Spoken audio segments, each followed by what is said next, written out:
Bismillahirrohmanirrohim. Assalamualaikum warahmatullahi wabarakatuh. Halo sobat semua, perkenalkan nama saya Wita Lorenza, Prodi Sosiologi Agama. Jadi video kali ini bermaksud untuk memenuhi tugas mata kuliah Sosiologi Pendidikan dengan dosen pengampu Ibu Erin Nur Maulidia, SOS MPD. Di sini saya akan berbagi sedikit informasi dengan sobat semua mengenai pendidikan demokratis, globalisasi, dan di masa pandemi. Yuk kita langsung ke informasi yang pertama, yaitu pendidikan demokratis, globalisasi, dan di masa pandemi. Jadi, pendidikan demokratis di globalisasi di masa pandemi COVID-19 yang saat ini sedang menimpa kita memberikan banyak sekali efek-efek yang sangat dapat kita rasakan. Dengan adanya PSBB, membuat kita sebagai umat manusia cenderung menjadi sosok yang lebih jarang bersosialisasi, menjadi sosok yang acuh tak acuh, bahkan dapat menjadikan kita sebagai sosok yang individualis. Nah, dalam pendidikan demokratis, terdapat juga kondisi di Indonesia nih pada beberapa tahun terakhir, dan dengan adanya pengaruh globalisasi memperlihatkan adanya penurunan karakter pada generasi muda, terlebih lagi terhadap anak-anak yang di bawah umur.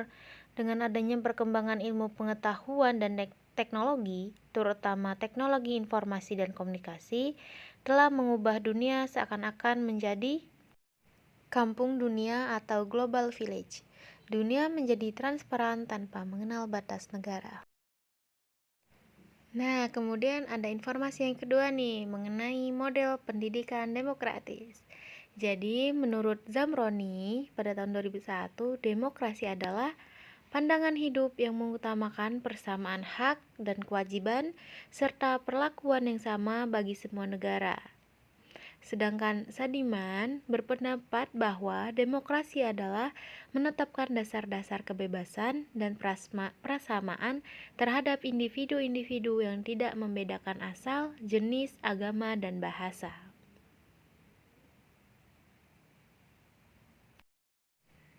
Gagasan untuk membatasi kekuasaan pemerintah agar tidak sewenang-wenang melalui konstitusi baik yang bersifat tertulis maupun tidak tertulis atau konvensi. Nah, ada 4 nih unsur negara hukum dalam arti klasik. Yang pertama itu adanya hak-hak manusia, kemudian yang kedua adanya pemisahan atau pembagian kekuasaan untuk menjamin hak itu. Kemudian yang ketiga, adanya pemerintahan berdasarkan aturan atau undang-undang. Kemudian yang keempat, adanya peradilan administrasi.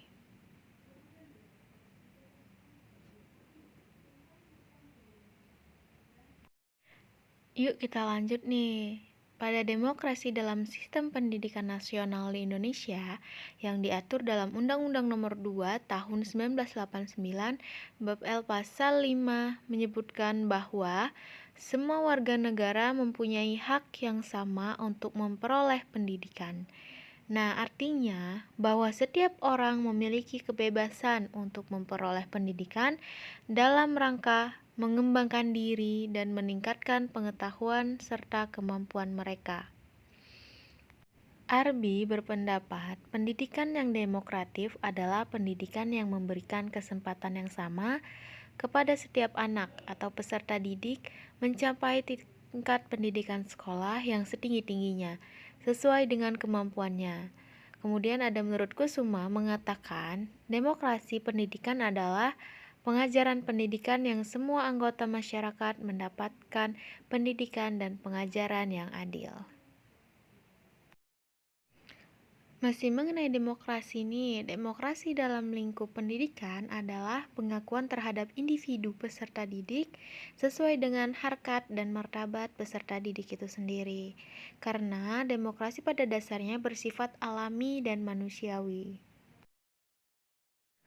Demokrasi dalam pendidikan dan pembelajaran menggunakan pengertian equal opportunity for all, yang artinya anak didik mendapat peluang yang sama dalam menerima kesempatan dan perlakuan pendidikan. Guru memberikan kesempatan yang sama kepada setiap individu untuk mengikuti setiap kegiatan pendidikan. Nah, dalam kaitan antara pendidikan dan demokrasi, terdapat dua pendapat yang saling bertentangan nih.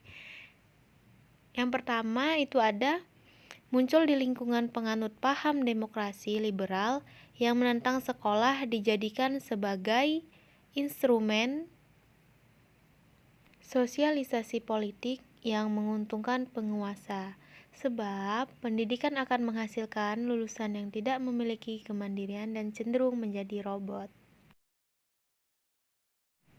Kemudian yang kedua, ada menyatakan bahwa pendidikan merupakan suatu instrumen untuk mengembangkan kesadaran, sikap, dan perilaku politik dengan harapan siswa menjadi warga masyarakat yang baik. Dalam pandangan ini, pendidikan sebagai alat sosialisasi politik merupakan kenyataan yang tidak perlu dipungkiri lagi. Nah, dalam mewujudkan demokrasi melalui pendidikan, pendidikan mempunyai cukupan luas jalur sekolah, luar sekolah, dan keluarga. Pendidikan sekolah sendiri terdiri atas jenjang pendidikan dasar, menengah, dan pendidikan tinggi untuk mewujudkan demokrasi dalam dan lewat sekolah. Menurut John Dewey, sekolah harus menjalankan 3 fungsi berikut. Yang pertama itu sekolah harus memberikan lingkungan yang disederhanakan dari kebudayaan kompleks yang ada, yaitu dipilih dari segi fundamental yang dapat diserap oleh siswa. Kemudian yang kedua, sekolah sejauh mungkin mengeliminasi hal-hal yang tidak baik dari lingkungan yang ada, meniadakan hal-hal yang remeh dan tak berguna dari masa lampau dan memilih yang terbaik dan memungkinkan anak-anak menjadi warga negara yang lebih baik dan membentuk masyarakat masa depan yang lebih maju dan sejahtera. Kemudian yang terakhir ada sekolah hendaknya menyeimbangkan berbagai unsur dalam lingkungan sosial serta mengusahakan agar masing-masing individu mendapat kesempatan untuk melepaskan dirinya dari keterbatasan kelompok sosial di mana dia lahir.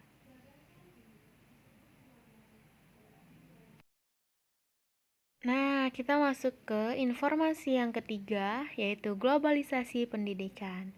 Ilmu pendidikan dalam era globalisasi tidak terlepas dari dua kata yang dipadukan, yaitu ilmu dan pendidikan.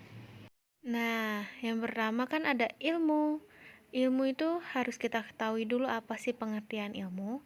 Ilmu adalah pengetahuan tentang sesuatu bidang yang disusun secara bersistem menurut metode tertentu yang dapat digunakan untuk menerangkan gejala tertentu di bidang pengetahuan tertentu. Kemudian pengertian pendidikan itu apa sih? Pendidikan adalah usaha-usaha yang sengaja dipilih untuk mempengaruhi dan membantu anak dengan tujuan meningkatkan tujuan jasmani dan akhlak mulia sehingga secara bertahap dapat mengantarkan anak peserta didik hidup bahagia. Kita lanjut lagi. Pada era globalisasi ini, pendidikan kepemimpinan hendaknya lebih diperhatikan.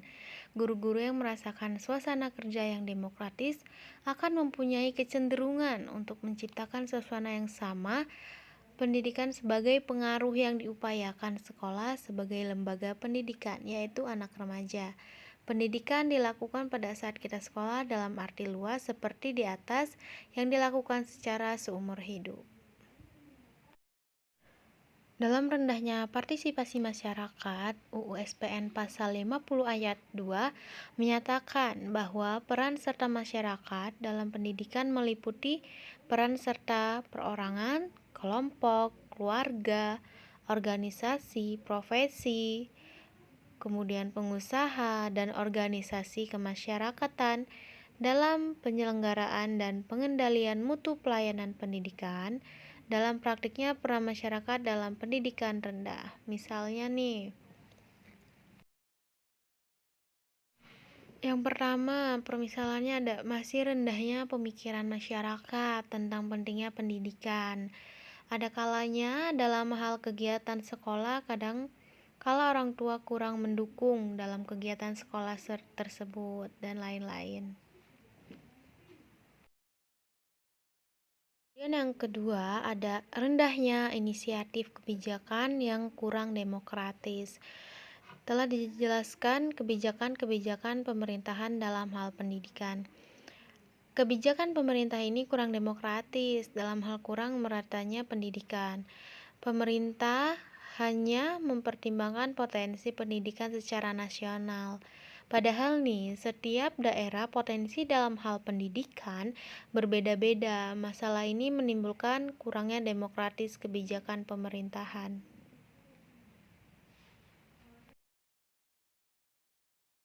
Nah, yang terakhir, ini ada tantangan kehidupan global. Lambat laun, semua hal mengalami perkembangan, salah satunya dalam hal pendidikan. Pendidikan juga mengalami perkembangan secara global. Buktinya, pemerintah kini menyempurnakan kurikulum yang dulunya hanya menyangkut kognitif saja, sekarang terdiri dari aspek kognitif, psikomotor, dan efektif. Lebih khusus dalam hal demokrasi pendidikan juga mengalami perkembangan, tapi hal-hal yang terkait dalam pendidikan belum mengikuti perkembangan global. Nah, sekarang kita masuk ke informasi yang terakhir mengenai pendidikan, masa pandemik, masalah dan prospeknya. 2 tahun lebih sudah waktu berlalu dengan kondisi pandemik. Semenjak dikeluarkan surat edaran Kemendikbud yang pertama tentang pencegahan COVID-19 dari peristiwa yang menggema besar dialami di masa pandemik, korban sakit dan meninggal di seluruh penjuru dunia hingga ke berbagai belahan Indonesia. Semua harus dihadapi saat ini, begitu pula imbas ke pendidikan dan masalah prospeknya. Salah satu cara belajar di rumah dengan menggunakan media WhatsApp, grup pada masanya, dan Telegram, Classroom, Google Meet, bahkan dan Zoom, dan lain-lain, dan berbagai hal lainnya. Nah, dengan demikian, pendidikan dan pengamalan nilai-nilai karakter pada masa kanak-kanak masih perlu diajarkan dan dioptimalkan. Seperti yang kita tahu nih, di masa pandemi COVID-19 ini, semua sekolah, bahkan universitas, diwajibkan untuk melaksanakan proses pembelajaran secara daring atau dalam jaringan, yang dimana hal ini dapat membutakan bahkan memberikan efek yang tidak baik bagi mereka. Untuk siswa yang dapat mengontrol diri bahkan melakukan pembelajaran dengan baik dan memiliki sarana dan prasarana yang baik, daring merupakan sosok yang baik bagi mereka. Akan tetapi, dalam keadaan darurat kita COVID-19 ini, daring adalah salah satu cara untuk pembelajaran dan pendidikan untuk di masa pandemik ini.